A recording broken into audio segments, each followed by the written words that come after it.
Assalamualaikum warahmatullahi wabarakatuh. Perkenalkan, nama saya Kansalik M. Harani dan NPM C 102101002 dari program studi S1 Akuntansi kelas C.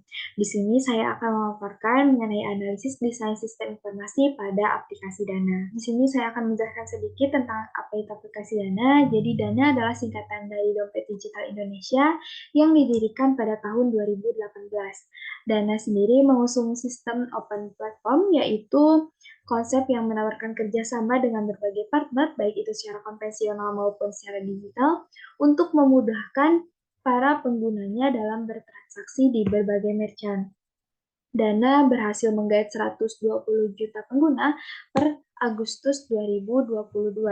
Dan untuk fitur pada aplikasi Dana itu banyak sekali, diantaranya ada fitur pengiriman uang atau transfer, kemudian pembayaran, pembelian pulsa, dan lain sebagainya. Oke, untuk desain sistem itu ada dua. Yang pertama ada conceptual design, dan yang kedua yaitu physical design. Nah, untuk kali ini saya akan memfokuskan pembahasan pada physical design, yang diantaranya ada output design, file and database design, input design, dan juga procedures and controls design. Pertama, kita akan masuk ke output design.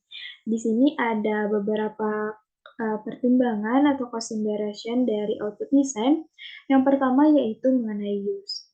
Jadi, pengguna dari output yang dihasilkan oleh aplikasi Dana itu adalah pengguna atau pemakai dari aplikasi Dana itu sendiri, atau yang memiliki akun di aplikasi Dana. Bisa itu merchant atau juga mitra, dan mereka itu menggunakan output itu untuk mengetahui statistika atau laporan keuangan mereka. Yang kedua yaitu mengenai medium atau media. Jadi medianya itu berupa screen atau ditampilkan pada layar aplikasinya, atau juga bisa berupa paper bila data transaksi tersebut di print ke dalam bentuk kertas atau paper.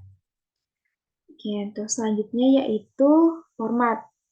Jadi formatnya itu berupa grafik seperti yang ditampilkan di sini. Di sini merupakan grafik dari transaksi, dan di sini grafiknya itu selama 1 bulan.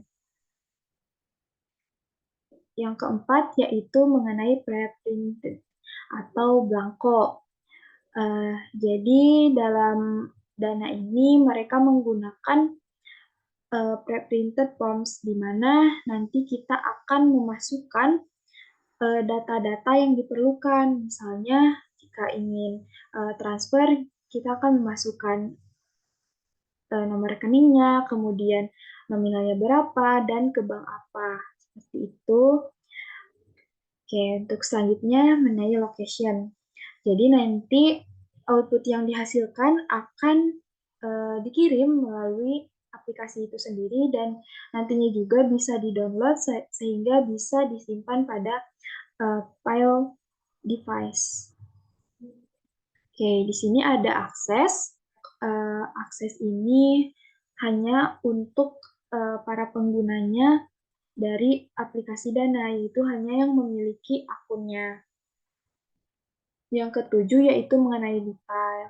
Jadi nanti ada output yang dihasilkan misalnya berupa data transaksi, dan di sini tuh nanti ada detail penerimanya seperti nama dan juga akun banknya apa. Kemudian ada detail transaksi berupa ID transaksi atau ID pesanan merchant.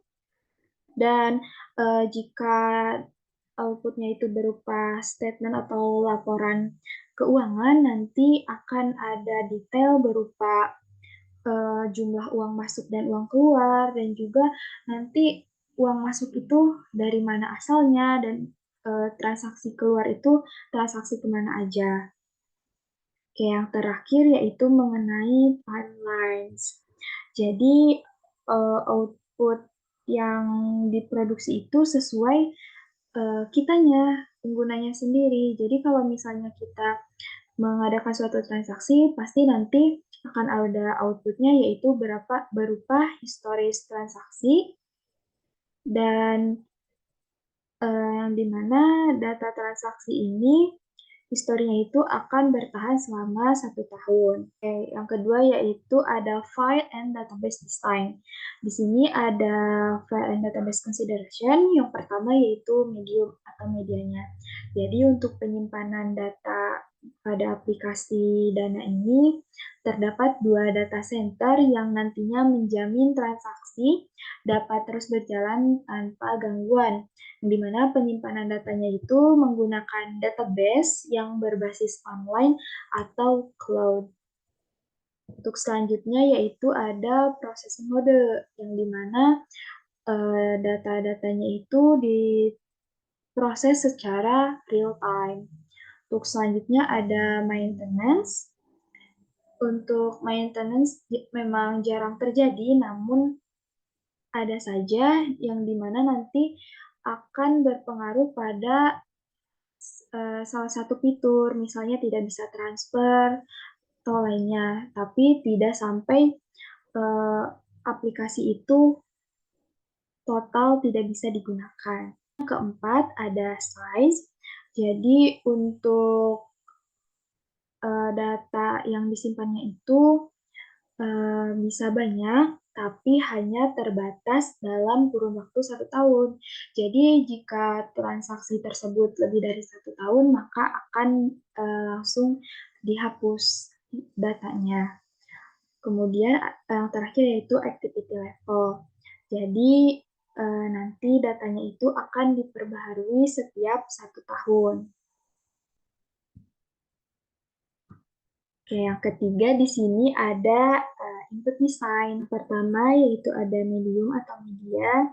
Jadi untuk menginput data kita bisa menggunakan keyboard, kemudian juga bisa menggunakan barcode seperti ini, dan juga menggunakan ADI, yaitu proses pertukaran dokumen bisnis yang langsung melalui jaringan komunikasi atau nantinya langsung nge-link dari satu aplikasi ke aplikasi Dana. Yang kedua yaitu ada source atau asal. Jadi untuk asal datanya itu bersumber dari pengguna aplikasi tersebut. Yang ketiga yaitu ada format. Jadi formatnya berupa screen dan otomatisasi data dari sumber, misalnya dari suatu website, data itu langsung nge-input ke aplikasi Dananya. Yang keempat yaitu mengenai tipe data. Jadi tipe datanya itu bisa bersifat kualitatif dan juga kuantitatif. Kalau kuantitatif berarti berupa angka, dan untuk kualitatif misalnya mengenai catatan pembayaran. Selanjutnya yaitu mengenai volume. Untuk volume sendiri itu sesuai kebijakan atau sesuai permintaan dari aplikasi Dananya dan juga sesuai kebutuhan pengguna. Misalnya kalau mengenai transfer kan pasti nanti data yang dibutuhkannya itu ada berupa nomor banknya apa, kemudian nomor rekeningnya, dan lain sebagainya. Yang kelima yaitu ada personel. Di sini untuk personel itu karena menurut saya ya aplikasi Dana itu mudah digunakan sehingga tidak diperlukan adanya pelatihan terlebih dahulu, dan tampilannya pun eye catching gitu. Namun di sini juga dalam website Dana terdapat video-video yang bisa membantu apabila kesulitan untuk menggunakan aplikasi ini. Untuk selanjutnya ada frekuensi, jadi data yang dimasukkannya itu sesuai kebutuhan penggunanya. Untuk cost, di sini biaya dapat diminimalisir karena ketika kita menginput data atau kita melakukan transaksi, itu bisa mudah dan efisien, dan karena adanya voucher, misalnya voucher tagihan, di sini ada bonus voucher tagihan, dan lain sebagainya. Untuk yang terakhir yaitu ada error detection and correction. Di sini ketika menginput data, kita bisa melakukan pembatalan, misalnya pada pembatalan transaksi, atau penggantian PIN, dan juga perubahan nomor telepon. Yang selanjutnya yaitu ada program desain. Sistem penggunaan dari aplikasi Dana ini dapat dengan mudah digunakan oleh siapapun, karena petunjuk saat melakukan transaksinya itu mudah dipahami dan terlihat eye-catching. Apalagi dengan fitur yang cukup lengkap, mulai dari transfer, pembayaran tagihan, fitur Nerbi, bahkan sampai ada fitur Dana News. Ini yang terakhir ada procedures and control design. Di sini ada controls design consideration. Yang pertama yaitu ada validity atau validitas. Jadi nanti semua transaksi itu akan valid dan digunakan dengan vendor yang sah karena nantinya akan ada konfirmasi seperti ini. Jadi langsung tahu kalau nomor ini apakah benar dengan atas nama ini, seperti itu. Selanjutnya ada authorization. Jadi nanti akan ada otorisasi, misalnya ada verifikasi melalui email, dan juga nanti ada kode OTP yang dikirimkan melalui nomor telepon. Yang ketiga yaitu ada akurasi. Di sini ada verifikasi terlebih dahulu mengenai keakuratan data, misalnya seperti tadi, di akurasi apakah benar dengan nomor rekening bank ini dengan atas nama ini. Untuk security-nya, di sini Dana menerapkan risk engine atau fraud detection engine berbasis kecerdasan buatan atau artificial intelligence dalam menganalisis setiap transaksinya, serta proses autentikasi via PIN atau OTP untuk validasi. Dan teknologi ini meminimalisir penyalahgunaan dan juga membuat seluruh transaksi berlangsung dengan aman. Sehingga untuk security controls-nya ini Dana itu cukup bagus. Selanjutnya ada numerical controls. Numerical controls-nya bisa berupa ID transaksi yang pastinya akan membedakan pada setiap transaksinya. Untuk availability-nya di sini Dana tersedia dalam waktu 24 jam, begitu juga dengan customer care-nya. Untuk maintainability, aplikasi Dana ini maintainability karena aplikasi Dana masih bisa digunakan walaupun terdapat beberapa fitur yang tidak bisa diakses ketika maintenance. Selanjutnya ada integrity. Jadi untuk pemrosesan datanya sendiri, aplikasi Dana ini menurut saya terintegrasi dengan baik. Karena pemrosesan datanya lengkap, akurat, tepat waktu, dan juga resmi.